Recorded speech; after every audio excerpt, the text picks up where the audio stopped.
Welcome back. You're watching Vaticano.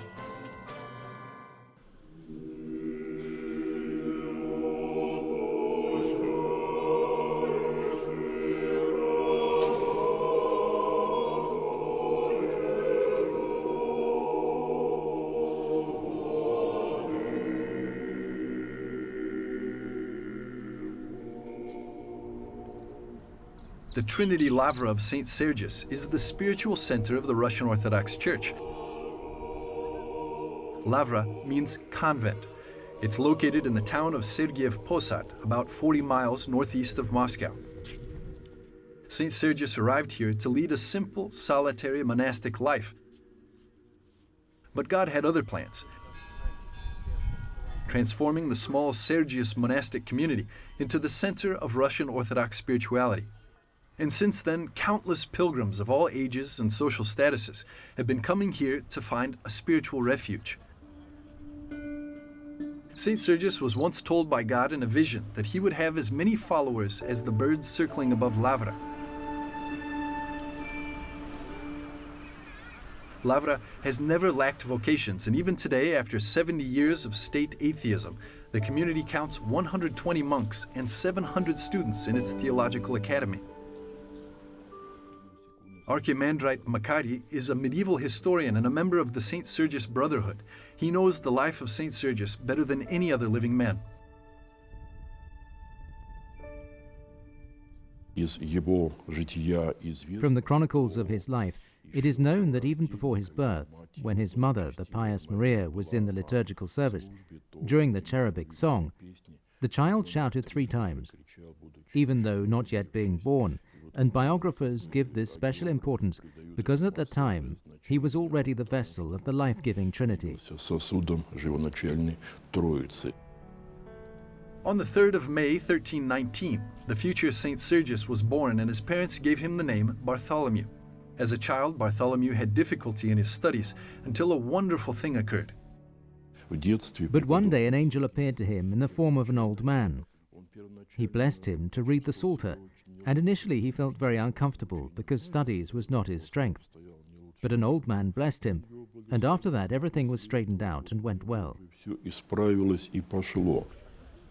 As a result of this story, St. Sergius is now considered the patron saint of students. Young Bartholomew, following the examples of the great fathers of monastic life, found a quiet place in these woods and started his life as a hermit. Well, when we talk about the ascetics, they are special lighters of the spirits. And the ascetics were much more, let's say, merged with nature. The monk Sergei came here into the wild forest. He builds a cell, builds a chapel, and starts his monastic life. And then the beasts could come to him. The bear came fed with his own bread, which he didn't have much of, but he shared it with him. The bear was not afraid of him, and did not pose a threat to him. This is also a sign of the special holiness that St. Sergius reveals to us. However, other monks started coming to live near St. Sergius's cell. They wanted to follow St. Sergius and convinced him to become their spiritual father. Consequently, St. Sergius was ordained to the priesthood. When the Patriarchate Philotheus of Constantinople heard about the life of the hermit St. Sergius, he sent him a monastic charter, so transforming the hermit's recluse into a convent community.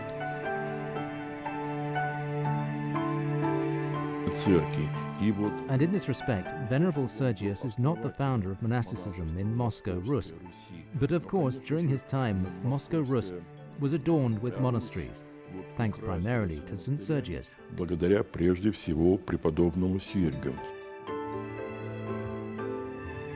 During St. Sergius's life, his disciples founded about 40 monasteries. St. Sergius played a key role in establishing peace among the Rus kingdoms and uniting Russian lands under the leadership of Moscow. He blessed St. Dmitry Donskoy to fight the Tatars only after he was certain that there were no peaceful means to resolve the conflict. For many historians, the victory of the Battle of Kulikovo is a turning point for Moscow Rus in gaining independence from the Tatar Mongols, thus leading to the formation of the modern Russian state. St. Sergius didn't want to take part in the political life of the country. Once he was even proposed to become the patriarch, while he himself preferred to remain a simple monk. Преподобный Сергий оставил нас. St. Sergius left us with his body and moved to heaven to another world. But his holy relics rest here, and he is still our hegumen, and we are all his novices. Игуменом, а мы все его послушники.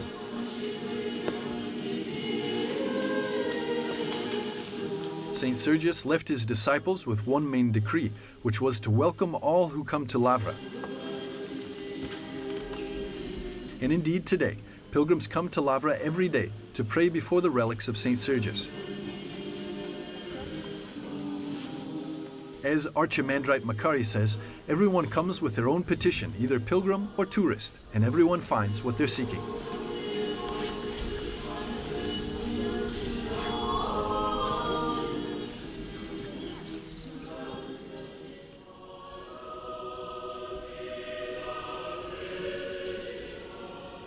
The name of Saint Sergius of Radonesh has spread far beyond the Russian borders. Indeed, this simple Russian monk is now known throughout Europe and in America.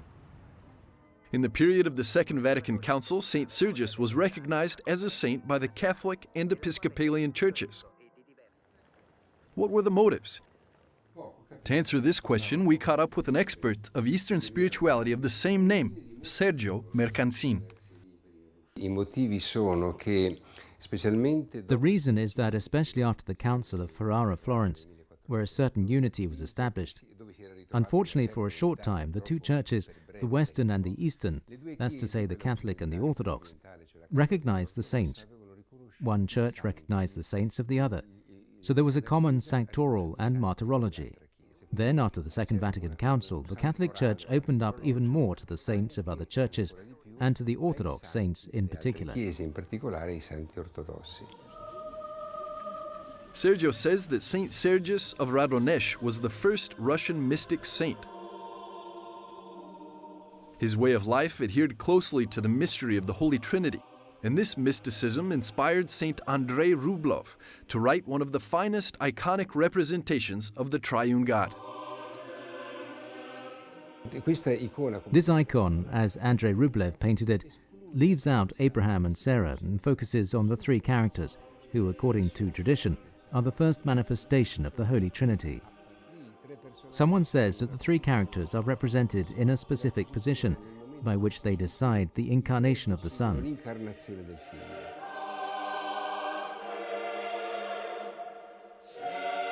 After his death and resurrection, Jesus wanted to remain in this world to establish his church for the salvation of all.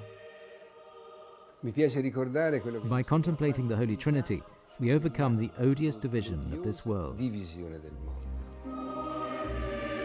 Where there is division, Christians can find common ground in the examples of the saints.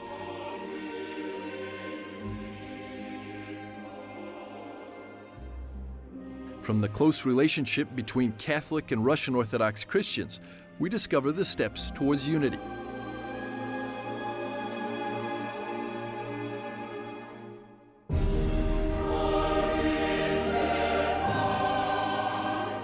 We pray to our saints, both Catholic and Orthodox, asking them to intercede for the unity of the Church of Christ in the world.